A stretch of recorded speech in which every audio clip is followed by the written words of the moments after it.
আজ গল্প শোনাবো এক অত্যাচারী শাসকের। যদিও অত্যাচারী শাসক বলছি, তবুও তিনি তার সততার জন্য জনপ্রিয় হয়েছিলেন দেশ থেকে দেশান্তরে, অর্জন করেছিলেন অনেক সুখ্যাতি, হয়ে ওঠেন মুরাপাড়ার জমিদার। আজ জানাবো মুরাপাড়া জমিদার ও জমিদার বাড়ির আদ্যোপান্ত এবং ইতিহাস। সাথে আরও থাকছে কিভাবে যাবেন, কখন যাবেন, খরচের আনুমানিক ধারণা সহ বিস্তারিত তথ্য। আল্লাহর নামে শুরু করছি আমাদের আজকের documentary, the history of Murapara জমিদার বাড়ি। মুরাপাড়া জমিদার বাড়ি নারায়ণগঞ্জ জেলার রূপগঞ্জ উপজেলায় মুরাপাড়া নামক গ্রামে অবস্থিত। শীতলক্ষ্যা নদীর কোল ঘেঁষে গড়ে ওঠা এই জমিদার বাড়িটির নামকরণ করা হয় এই গ্রামের নাম অনুসারে। বলে রাখা ভালো, রাজধানী ঢাকা শহর থেকে মুরাপাড়া জমিদার বাড়ির দূরত্ব প্রায় 25 কিলোমিটার। যেতে আনুমানিক সময় লাগবে 1 ঘন্টা 10 মিনিটের মতো। ঢাকার সায়দাবাদ, গুলিস্তান বা যাত্রাবাড়ি বাস টার্মিনাল থেকে মেঘলা, আশিয়ান বা গ্লোরি বাসে করে বুলতা বা রূপসী বাস স্ট্যান্ডে যেতে হবে। এক্ষেত্রে ভাড়া পড়বে বাস ভেদে জনপ্রতি 50 থেকে 60 টাকা পর্যন্ত। রূপসী বা বুলতা বাস স্ট্যান্ড থেকে জনপ্রতি 30 টাকায় রিক্সা বা অটোরিকশা দিয়ে চলে যেতে পারবেন সরাসরি মুরাপাড়া জমিদার বাড়িতে। এককালের দাপটে জমিদারদের বসবাসের বাড়িগুলোই বাংলাদেশের প্রত্নতাত্ত্বিক নিদর্শন হিসাবে খুঁজে পাওয়া যায়। কালের বিবর্তনে টিকে থাকা তেমনই এক শতবর্ষী জমিদার বাড়ি হচ্ছে এই মুরাপাড়া জমিদার বাড়ি। স্থানীয় লোকজন এই জমিদার বাড়িকে মঠের ঘাট জমিদার বাড়ি বলেও অভিহিত করে। বাবু রামরতন ব্যানার্জি 1889 সালে প্রায় 62 বিঘা জমির উপর নির্মাণ কাজ শুরু করেন এই মুরাপাড়া জমিদার বাড়িটির। এই বাড়িটির কারুকাজ ও নির্মাণ শৈলী দেখে যে কেউই মুগ্ধ হবে। ভবনে প্রবেশের মুখে বিশাল ফটক জমিদার বাড়িটির বিশালতার আভাস দেয় আগে থেকেই। বাবু রামরতন ব্যানার্জি নাটোর স্টেটের একজন কোষাধ্যক্ষ ছিলেন এবং তার সততার কারণে একটি উচ্চ পদে উন্নীত হন।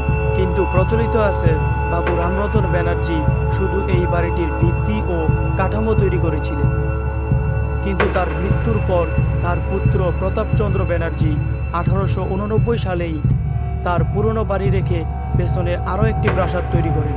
বিশাল এই জমিদার বাড়িতে প্রায় 100-র উপরে কক্ষ রয়েছে, যার প্রায় সবগুলোতেই পাবেন কারুকার্যের ছোঁয়া। এই বাড়িটি মূলত মোগল স্থাপত্য রীতির মিশ্রণে তৈরি করা হয়েছে।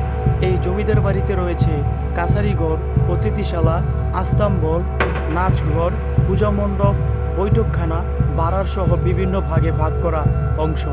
এই জমিদার বাড়িতে প্রায় প্রতি রাতেই আয়োজন করা হতো নাচ গানের। এদের মূল জমিদারিকে প্রসারিত করেন বাবু রামরতন ব্যানার্জির ছেলে বিজয়চন্দ্র ব্যানার্জি। তিনি জমিদারি পান 1899 সালে। বিজয়বাবুর 2 ছেলে জগদীশ ও আশুতোষ।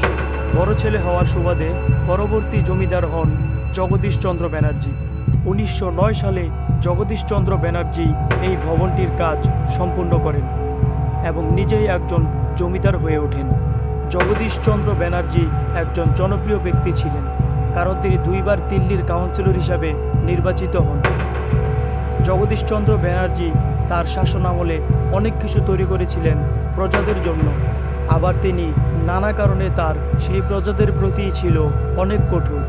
তার শাসনামলে কোনো প্রজা যদি সময়মতো কর বা খাজনা প্রদান না করত, তাহলে তিনি তার প্রজাদের মাথার চুল কেটে দিতেন। এছাড়াও অনেক সময় তিনি প্রজাদের ঘরবাড়ি জ্বালিয়ে দিতেন বলেও জানা যায়। এছাড়াও জানা যায় তার লাঠিয়াল বাহিনীর দ্বারা নির্বিচারে নির্মম অত্যাচার চালাতো তার সেই প্রজাদের উপর।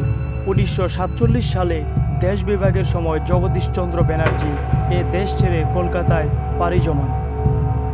তারপর থেকে বাড়িটি হয়ে যায় এক ভুতুড়ে পরিত্যক্ত ভবন। তাদের নির্মমতা ও কালের সাক্ষী হয়ে আজও দাঁড়িয়ে আছে এই ভবনটি। প্রায় 17.50 একর জমির উপর প্রতিষ্ঠিত মুরাপাড়া জমিদার বাড়ির মূল দরজার সামনে দিয়ে বয়ে গেছে শীতলক্ষ্যা নদী। জমিদার বাড়ির রানী ও রাজকন্যা সহ মেয়েদের গোসল করার জন্য বাড়ির পেছনে একটি বিশাল পুকুর খনন করা হয় এবং বাড়ির পুরুষদের জন্য বাড়ির সামনে আরও একটি পুকুর খনন করা হয় 4 ঘাট বিশিষ্ট। এই পুকুরটির চতুর্দিক দিয়ে লোহার দ্বারা বেষ্টিত করা হয়। এই বাড়িটির সৌন্দর্য বর্ধনের জন্য বাড়ির চারদিক দিয়ে তৈরি করেন অনেক সৌন্দর্যমণ্ডিত স্থাপনা। বাড়ির পুরুষ, মহিলা ও মেহমানদের সুবিধার জন্য এই বাড়ির আশেপাশে তৈরি করেন পুকুর ঘাট, মঠ বা মন্দির, বাড়ির সামনে খোলা প্রান্তর। এছাড়াও বাড়ির সামনে তাকালে দেখা যাবে মনোমুগ্ধকর খেলার মাঠ, বিশাল আমবাগান এবং রাস্তার পাশেই দেখতে পাওয়া যায় 2টি মন্দির। এখানে নাকি জমিদারেরা বিভিন্ন মৌসুমে পূজা কার্যক্রম পরিচালনা করত। মন্দির দুটির কারুকাজ বেশ মনোমুগ্ধকর।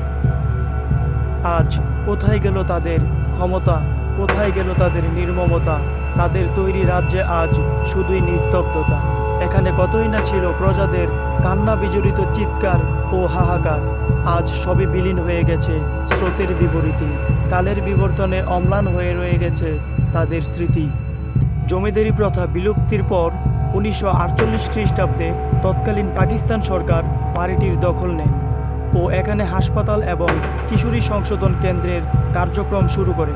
পরবর্তীকালে 1966 খ্রিস্টাব্দে এখানে স্কুল এবং কলেজের কার্যক্রম পরিচালনা করা হতো।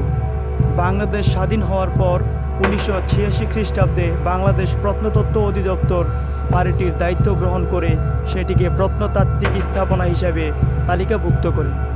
বর্তমানে এটি মুরাপাড়া বিশ্ববিদ্যালয় কলেজ নামে পরিচিত। এখন এখানে হাজারো শিক্ষার্থী পাঠ চোকাতে ব্যস্ত থাকেন। সারাদিনভর শিক্ষার্থীদের আনাগোনায় মুখরিত থাকে জমিদার বাড়ির প্রাঙ্গণ।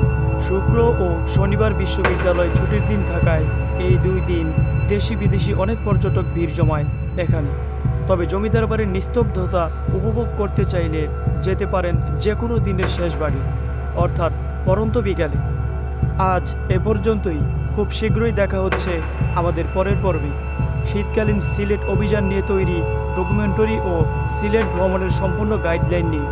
দেখতে আমাদের সাথেই থাকুন।